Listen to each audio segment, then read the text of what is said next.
Yine karlar yağdı gımıldama. Kime ne söyleyeyim, kime ne diyeyim?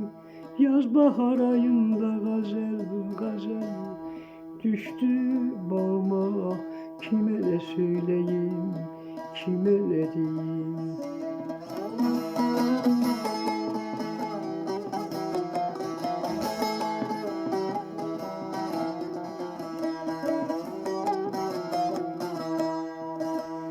Gürledi bulutlar, yağmadı yağmur. Gözlerim yaşlı da yollarım çamur. Yare gidem dedim dedim, yetmiyor ömür. Kime ne söyleyeyim, kime ne diyeyim?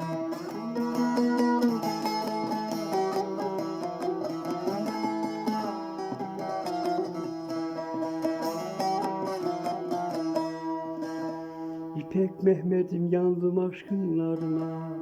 Göz göze gelmedik nazlı yarına. Bunca ömrüm geçti geçti bahu uzarına.